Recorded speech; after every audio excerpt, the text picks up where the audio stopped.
I found these 3 nesting silver plate bowls practically being thrown away for $1 each at a local flea market, as well as some old brass chain. I want to share with you how I upcycled these forgotten items into a nifty plant hanger.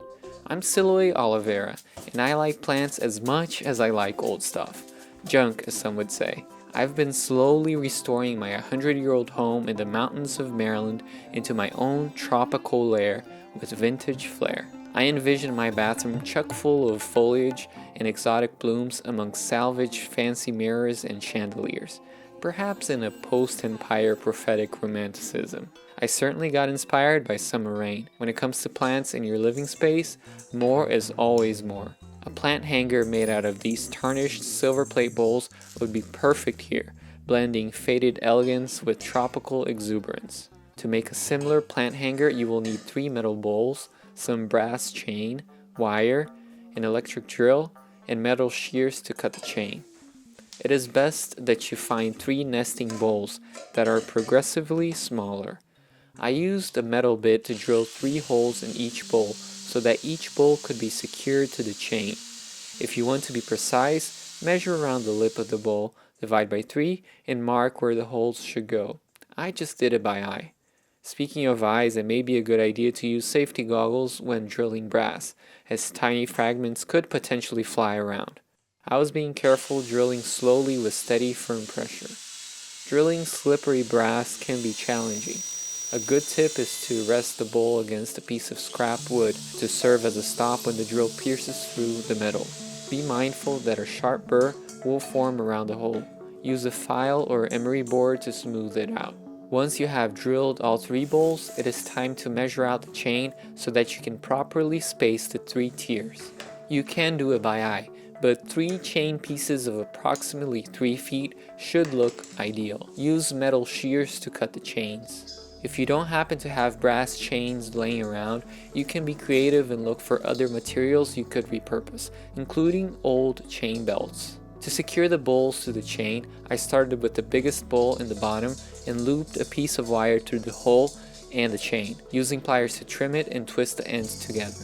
If you want a more polished, finished look, you can use key rings. I didn't have any laying around, so the copper wire seemed good to me. The trick when adding other bowls is to mind the distance and proportion between the tiers. Of course, you can measure and use geometry, but I rather do it by eye, by holding the ends in my hand and looking in a mirror to see if it is balanced.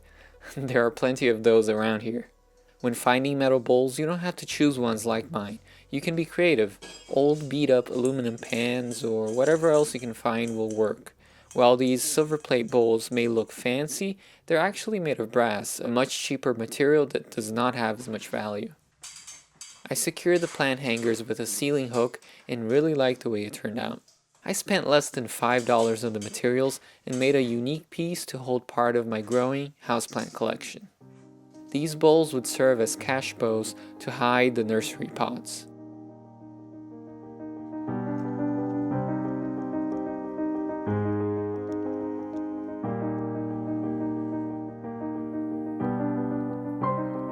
I hung one trailing plant I had laying around, but eventually I'll need more plants to fill it. One can never have enough houseplants, that's for sure. What did you think about this project? Did you like the end result?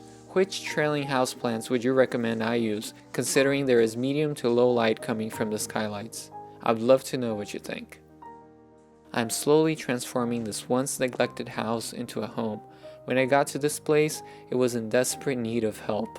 With plenty of dreams and quite a bit of elbow grease, I have peeled away the layers of time to reveal a jovial home once more. Repurposing, rebuilding, and restoring have been the operative verbs to describe all my free time lately, as I try to bring this old house into its former glory.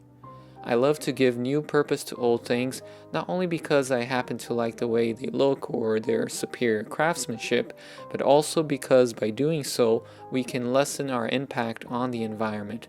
I'm also slowly transforming the garden around this old home, making it into an edible paradise.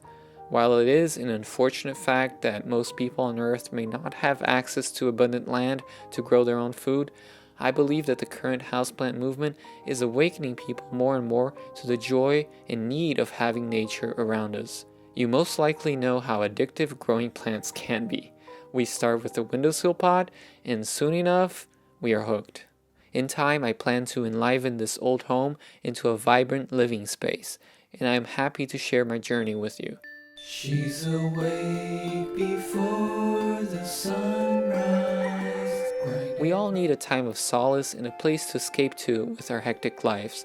As we tend to our plants and watch them grow, we tune into a slower pace of life. Clothes and dress of white. We learn to observe and not just react. Tapping la masa in her hands, juggling the mice of her life. If you would like to follow my gardening journey, I invite you to check out my YouTube channel, Suburban Homestead, where I share gardening tips as well as seed-to-table tales. She'll build a dream recorder to take into the night and reminisce in daytime and play the dream inside. Hopefully it will inspire you to grow more.